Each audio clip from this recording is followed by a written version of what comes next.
សួស្តីអ្នកទាំងអស់គ្នាថ្ងៃនេះដែរអត់មានបានយករឿងមួយមកសម្រាប់គឺរឿងហ្នឹងមានចំណងជើងថារលកយ៉ាស៊ូណាមីអញ្ចឹងផ្ដើមសាច់រឿងដំបូងមកគឺយើងឃើញក្មេងស្រីម្នាក់ដែលនាងមានឈ្មោះថាអូសលនាងក៏បានប្រញាប់ទៅងូតទឹកអញ្ចឹងតាមធម្មតារបស់នាងអញ្ចឹងទៅប៉ុន្តែថ្ងៃនេះគឺរឿងចម្លែកតិចថ្ងៃនេះគឺជាថ្ងៃអាទិត្យអញ្ចឹងអូសលក៏បានផ្លាស់ប្ដូរសម្លៀកបំពាក់ដើម្បីទៅលំហែគូក្បាលទៅសមុទ្រអីអញ្ចឹងទៅអញ្ចឹងនាងក៏បានសម្ដៅដើរចុះទៅក្រោមដើម្បីយកកាបូបរបស់នាងសម្រាប់ដាក់អាហារសម្រន់ពេលដែលទៅដល់សមុទ្រនាងញ៉ាំអីអញ្ចឹងបន្ទាប់ពីនាងបានយកកាបូបហើយនាងក៏បាន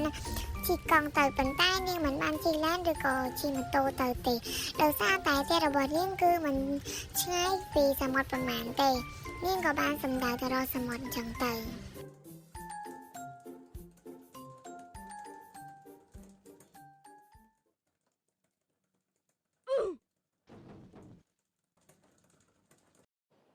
បន្ទាប់ពីអូសបានមកដល់សមុទ្រហើយគឺយើងឃើញថាមានមនុស្សមកលេងច្រើនមែនទែន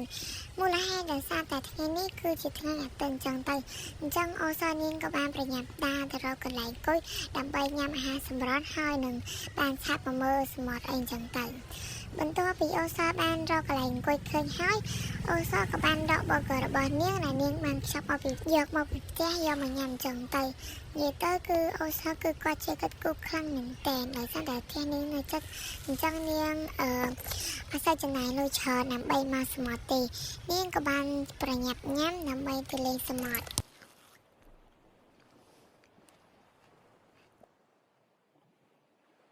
បន្ទាប់ពីអូសគាត់ញ៉ាំ hamburger ហើយគាត់ក៏បាននិយាយថា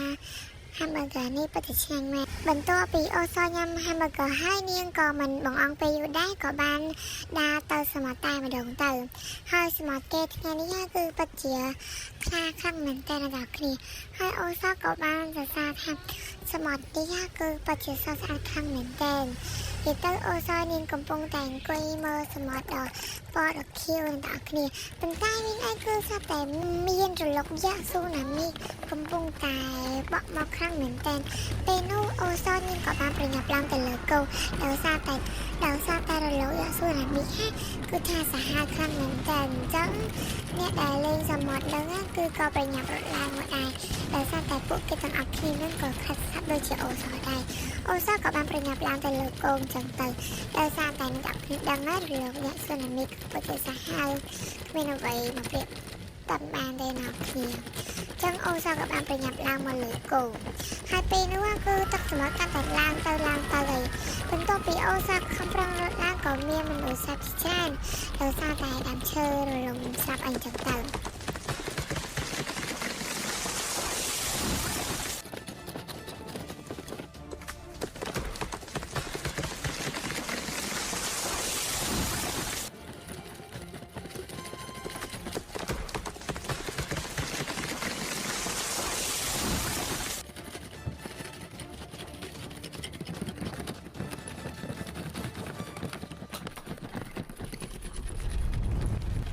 ឃើញថាមកសន្ទុកក្រោយមកមិនសូវជាមាននរណាគេរត់តាមអូសយើងទេដោយសារតែដើមឈើគឺបានបាក់ចង្កត់រលំទៅលើពួកគេទាំងអស់នោះស្លាប់បាត់ទៅយើងមកមើលនៅក្នុងម៉ាតនេះវិញគឺអីវ៉ាន់គឺទឹកកំពឹកទីអស់លីដោយសារតែរលកយ៉ាស៊ូណាមីគឺពិតជាខ្លាំងមែនហើយអ្នកនៅទីក្រុងនេះក៏បាននាំគ្នារត់ចឹងទៅហើយនៅក្នុងសាលានេះក៏មានកូនសិស្សឬក៏គ្រូក៏បានរត់ចេញដែរយើងឃើញថាមេឃភ្លៀងផងរលកយ៉ាស៊ូណាមីផងហើយទឹកជំនន់ហ្នឹងគឺកាន់តែកើនឡើងជិតមកដល់លើគោកឃើញតែគ្នាសមុទ្រនេះគឺពិតជាសាហាវខុសខើខ្លាំងមែនតើរលកយ៉ាស៊ូណាមីនេះទឹកសមុទ្រកាន់តែកើនឡើងនិយាយទៅគឺជិតទៅដល់ផ្លូវតែម្ដង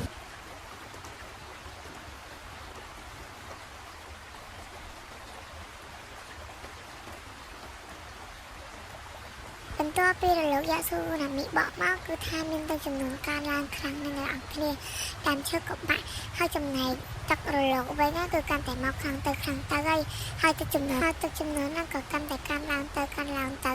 យទៅកើនឡើងទៅខ្លាំងទៅឥឡូវយើងកាត់មកដល់កន្លែងទីក្រុងនេះវិញគឺថាសុទ្ធតែមានមនុស្សសត្វច្រើនខ្លាំងមែនទែន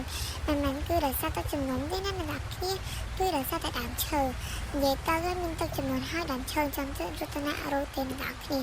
និយាយទៅទីក្រុងនេះដូចជាទីក្រុងខ្មៅអញ្ចឹងអ្នកនរគ្នាមានទឹកចំនួនហើយដើមឈើបាក់ឡើងពេញតែម្ដងហើយឥឡូវយើងកាត់មកមើលមកដល់កន្លែងនេះវិញគឺមានលោកគ្រូអ្នកគ្រូ3នាក់នេះដែលគាត់កំពុងតែចាំចតាយន្តឡើងទៅអាផាតមិនរបស់គាត់អញ្ចឹងទៅហើយនិយាយទៅអ្នកនរគ្នាគឺពេលហ្នឹងគឺចតាយន្តនេះក៏បានមានទឹកហូរចូលអញ្ចឹងទៅដោយសារតែទឹកចំនួនឥឡូវថាដឹកជន់ទៅខ្លាំងមែនទែនអ្នកនរគ្នាគឺថាច្រើនខ្លាំងហើយពេលហ្នឹងពួកគាត់ទាំង3នាក់ហ្នឹងគឺពិតជាភ័យខ្លាំងមែនទែនអ្នកនរគ្នាដោយសារតែបានជួបហេតុការណ៍ពីមុនមកអញ្ចឹងណា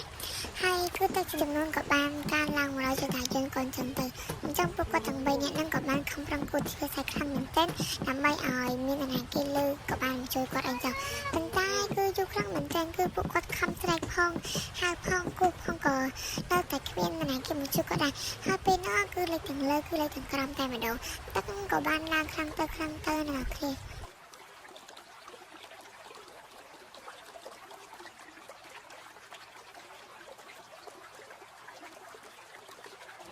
បន្ទាប់ពីពួកគាត់ខំស្រែកហៅគេឡើងមកស្ទុះមកគឺនៅតែគ្មានអ្នកមកជួយអញ្ចឹងទឹកចំនួនហ្នឹងក៏បានឡើងមកដល់ត្រឹមកពួកគាត់ហើយសំខាន់គឺប៊ីខ្លាំងមែនទេអ្នកនរគ្នាពួកគាត់ក៏នៅតែបន្តហៅអ្នកខាងក្រៅតាមមានអាគេនៅក្រៅទេឲ្យមកជួយពួកគាត់ផងឥឡូវយើងមកកន្លែងមើលទីក្រុងនេះវិញគឺថាទីក្រុងនេះគឺដើមឈើបាក់រលំខ្លាំងមែនទែនហើយក៏មានទឹកចំនួនលេខដែរទឹកចំនួនកំពុងតែលេខផងគឺភ្លៀងកំពុងតែភ្លៀងមកផងអ្នកគ្នាហើយដើមឈើគឺបាក់ទៅហ្មងណានិយាយទៅដើមឈើនេះវាអត់ក៏ទៅណាគ្នា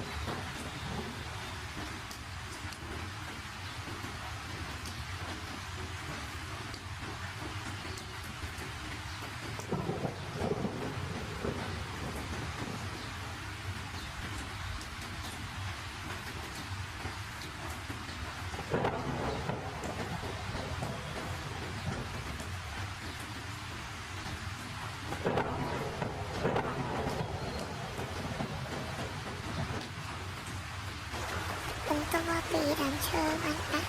ឡើងពេញទីក្រុងហើយគឺថាគឺទឹកចំនួនក៏បានលេខហើយមើលទៅគឺក្នុងទីក្រុងនេះគឺជាគ្មានមនុស្សនៅសោះឥឡូវយើងកាត់មកដល់វិញអ្នកនេះវិញ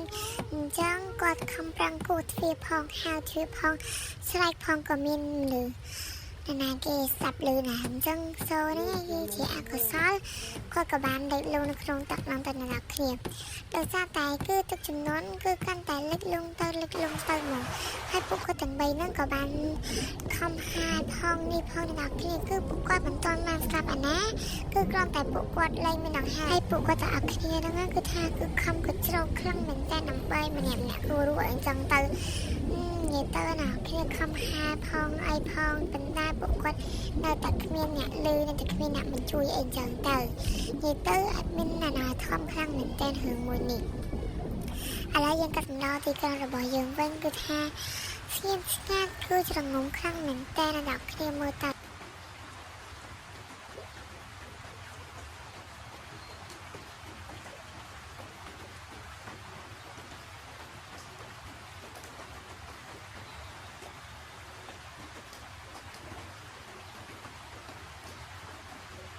ឥឡូវយើងកាត់មកដល់អូសាររបស់យើងវិញអូសាររបស់យើងគឺមានតាំងពីមនុស្សរត់តាមនាងឥឡូវឡើងមានមនុស្សរត់តាមនាងវិញសារតែអ្នកអរគ្នាហ្នឹងគឺគាត់បានស្លាប់អស់ហើយគឺនៅសតអូសារយើងម្នាក់ទេ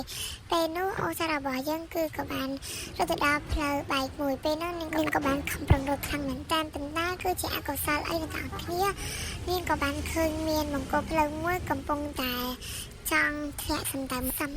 លើនាងអីចឹងទៅគឺថាពផ្លូវហ្នឹងក៏បានធ្លាក់មែនហើយអូសាហ្នឹងគឺគាត់រត់ទេតែគាត់ស្លាប់ពេកគាត់ដល់គ្នាគឺអូសារបស់យើងក៏បានស្លាប់ទៅ